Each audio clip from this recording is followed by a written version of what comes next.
Gorilla बहुत बड़े जानवर हैं, जिनका वजन 400 पाउंड तक होता है और ये लगभग 5 फीट लंबे होते हैं। बाघ गोरिल्ला से छोटे होते हैं, कंधे से लगभग 4 फीट लंबे होते हैं। हालांकि वे लगभग 600 पाउंड वजन और 12 फीट लंबाई तक मापते हैं। एक गोरिल्ला 25 मील प्रति घंटे की गति से जमीन के साथ तेजी से आगे बढ़ सकता है, जो एक तेज नॉकवॉकिंग विधि का उपयोग करता है, जो उन्हें कुछ हद तक कमजोर बना देता है। बाघ 40 मील प्रति घंटे की गति से दौड़ते हैं और 20 फीट से अधिक की छलांग लगा सकते हैं। बाघ तेज होते हैं और गोरिल्ला से बेहतर चलते हैं। गोरिल्ला और बाघ दोनों अपने काटने के बल और दांतों का उपयोग अपने हमले के प्राथमिक स्रोत के रूप में करते हैं। गोरिल्ला के पास एक 300 साई तक बहुत शक्तिशाली दंश होता है। उनके पास 2 इंच नुकीले भी हैं। बाघों का काटने का बल 1,000 साई होता है और उनके दांत 3 इंच के होते हैं। आगे के संदर्भ के बिना गोरिल्ला के पास काटने की शक्ति अधिक होती है, लेकिन बाघों के दांत बेहतर होते हैं। गोरिल्ला और बाघ इसी श्रेणी में बंधे हैं। अद्भुत श्रवण, उत्कृष्ट रात दृष्टि और गंध की भावना के साथ बाघ अविश्वसनीय शिकारी है, जो कुत्ते की गंध की भावना से थोड़ा ही कम प्रभावी है। गोरिल्ला के पास केवल इंसानों जैसी इंद्रियां होती हैं, जो बाघों की तरह मजबूत नहीं होती है। बाघों को इंद्रियों का लाभ होता है। बाघ घात लगाकर बैठे शिकारी होते हैं।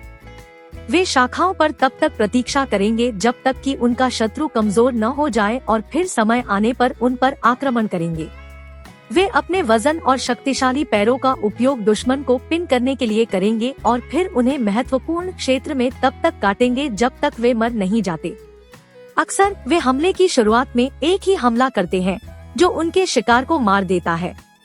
बाघ गोरिल्ला से बड़े और भारी होते हैं, पाउंड से अधिक, और बाघ का वजन 600 पाउंड से अधिक होता है और बाघ लंबे होते हैं, लेकिन गोरिल्ला से छोटे होते हैं। बाघ दक्षिण पूर्व एशिया में रहते हैं, जबकि गोरिल्ला अफ्रीका में रहते हैं। गोरिल्ला और बाघ दोनों चौपाए हैं, लेकिन गोरिल्ला अक्सर अपने पैरों पर खड़े होते हैं और संतुलन और आगे की गति के लिए अपनी भुजाओं का उपयोग करते हैं। बाघ अन्य बिल्लियों की तरह ही दौड़ने की चाल का उपयोग करते हैं। इन जानवरों के बीच ये कुछ सबसे स्पष्ट अंतर है। एक बाघ एक गोरिल्ला को लड़ाई में मार डालेगा। यदि कोई बाघ किसी गोरिल्ला पर घात लगाने में सफल हो जाता है, तो बाघ उसे तुरंत मार डालेगा। हालांकि गोरिल्ला मजबूत है, यह 600 पाउंड की चार्जिंग मांसपेशियों और दांतों को नहीं रोक सकता है। गोरिल्लों में अपने घातक हमले की शुरुआत करने से पहले हाँफते हुए बाघ को देखने की संवेदी क्षमता का अभाव है। अगर दोनों जानवर खुले में मिलते हैं, तो भी लड़ाई में बाघ को फायदा होगा। बाघ गोरिल्ला पर हमला करेगा और उसे अपने विशाल आकार और शक्ति के साथ झुका देगा, गोरिल्ला को बुरी तरह से मार डालेगा। गोरिल्ला केवल एक संवेदनशील क्षेत्र पर कब्जा करके और कच्ची शक्ति से टूटकर वापस लड़ सकते हैं। हालांकि ऐसा होने की संभावना बहुत कम है।